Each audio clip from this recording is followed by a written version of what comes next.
coup, c'est bouché ici, en fait. Je pense que c'est bouché par là.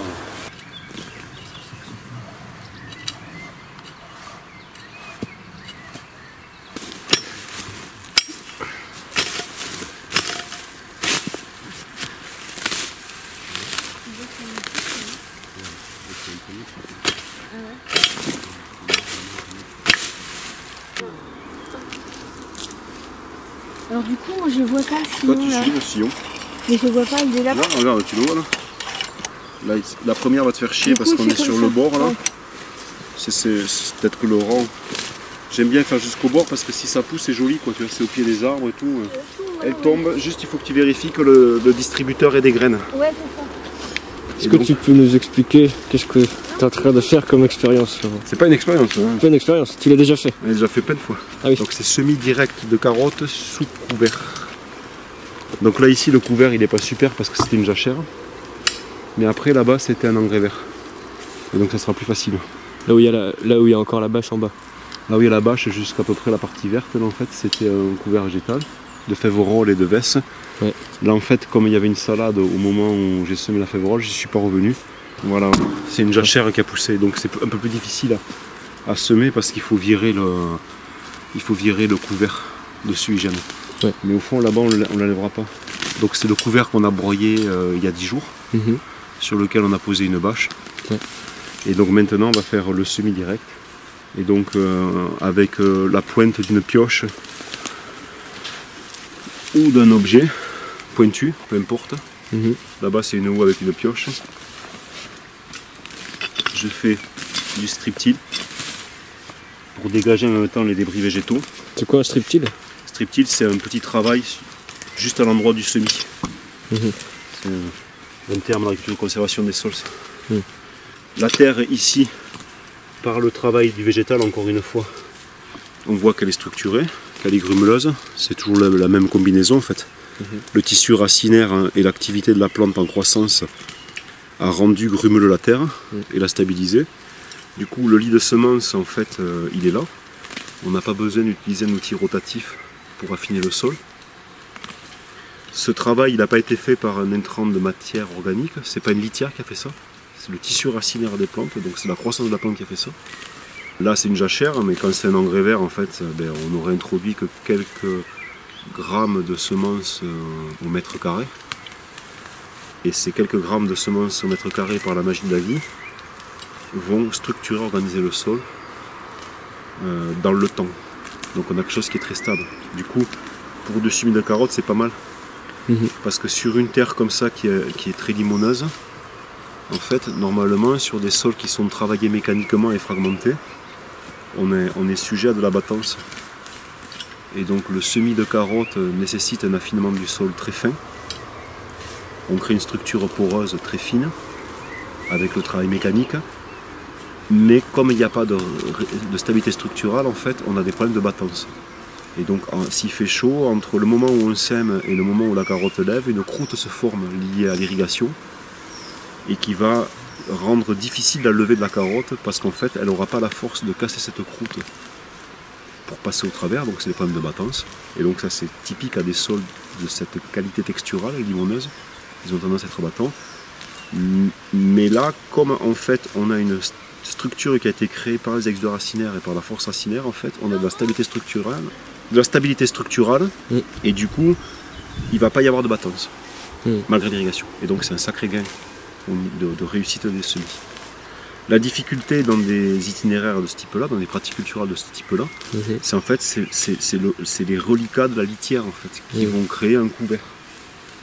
Particulièrement là où c'est une jachère. Et donc, j'ai pas d'outil à disque pour rentrer à l'intérieur. Et comme je sème avec un Earthway, qui est un petit semoir premier prix, il a un soc qui n'est pas un disque, je vais aider le soc à rentrer en faisant ce pré-travail avec la pointe d'une pioche. Donc ensuite, pour le soin, pour l'entretien, on peut quand même, dans des paillages comme ça, on peut quand même utiliser le brûleur thermique.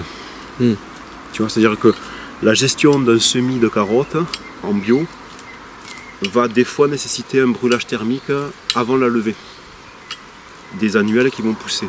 Parce qu'il y aura quelques annuelles qui vont pousser, moins que dans un sol travaillé, mais il va quand même y en avoir des annuelles. Et du coup, pour pouvoir faire un brûlage au désherbeur thermique, il ne faut pas le faire là, sur litière sèche. Sinon, avec mon brûleur, je fous le feu, quoi. Et donc, il faut arroser juste avant le brûlage. On fait un coup d'irrigation pour tremper la litière. Les petites plantules d'annuelles sortent de la litière. Je prends mon brûleur thermique et je brûle les plantules. Et la litière prend feu parce qu'en fait, elle est humide. Le seul inconvénient de ça, c'est qu'en fait, par moment, l'échaudage dégage de la vapeur d'eau. Et du coup, ça étouffe la flamme. On est obligé de rallumer plus le brûleur. Tu vois ici où c'était l'engrais vert? Ouais. En fait. Et là-bas, c'est la jachère. C'est moins chiant. Il n'y a pas besoin d'enlever les débris de matière organique comme l'autre parcelle. Il y a beaucoup moins de paille parce qu'en fait, c'est une féverolle. Et elle s'est broyée beaucoup mieux à la tondeuse que l'autre s'est couchée un peu. Parce que là-bas, c'est des bromes. Tu vois, qui est essentiellement des bromes qui ont poussé. Et du coup, c'est beaucoup plus fin. Et ça fait chier. Là, tu vois, tu as à peine un peu de matière organique. Tu fais ça et tu l'enlèves. Et directement. Donc c'est hyper important de soigner quand même. On est toujours au même truc, soigner ses couverts végétaux, c'est garantir la réussite de ces cultures. On doit porter autant de soins, si ce n'est plus de soins sur les couverts végétaux, que sur les cultures vivrières en fait, de vente. C'est vraiment la réussite de la culture de vente va être déterminée par le soin qu'on a porté au couvert végétal, quoi. Là on le voit. Mais ça peut se voir sur la production, c'est-à-dire on peut se retrouver avec quelque chose qui produit moins parce que le couvert végétal a été moins bon. Ça peut se voir sur l'enherbement, ça peut se voir sur l'attaque des limaces et des parasites. Le couvert végétal, ça va vraiment être la plante qui va préparer la venue de la culture de vente. Et donc il faut vraiment se préoccuper d'elle comme d'une culture de vente en fait. Si on la place dans le cadre de caractère financier de l'entreprise, en fait, c'est une culture qui développe de la rentabilité. Pas une rentabilité immédiate par la récolte, mais une rentabilité par le résultat de la culture de vente, en fait.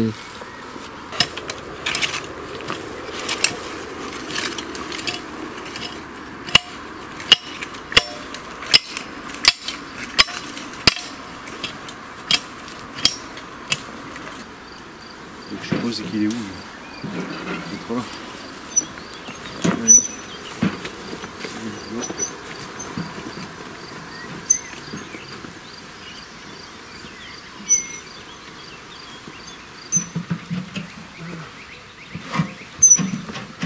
Cette parcelle elle est redoutable.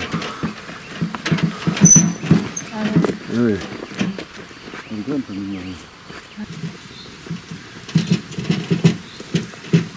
Comment il me flingue celui-là. Comment il me flingue.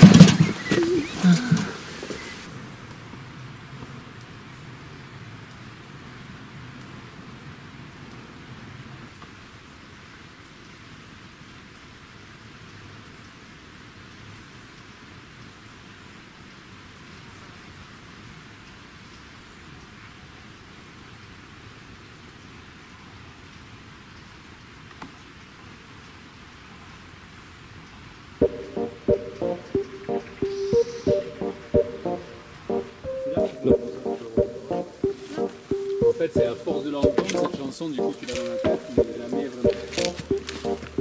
Pas d'idée.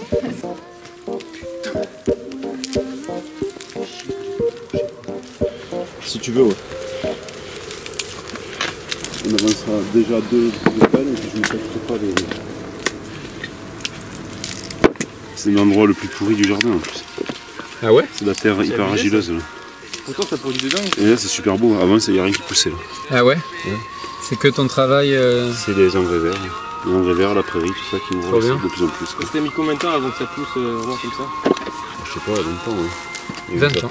Ils protègent et du coup ils trouvent comme ceux qui doivent quitter leur ville et quitter l'état. Ou se séparer. Ouais, surtout. Ouais. Ils se séparent ou ils quittent l'état. Et là tu te dis putain de C'est minable. T'as des gens ils vivent des trucs horribles quoi. Donc il se retrouve en ville. Et tout ça parce Et que... pour l'accouchement en fait.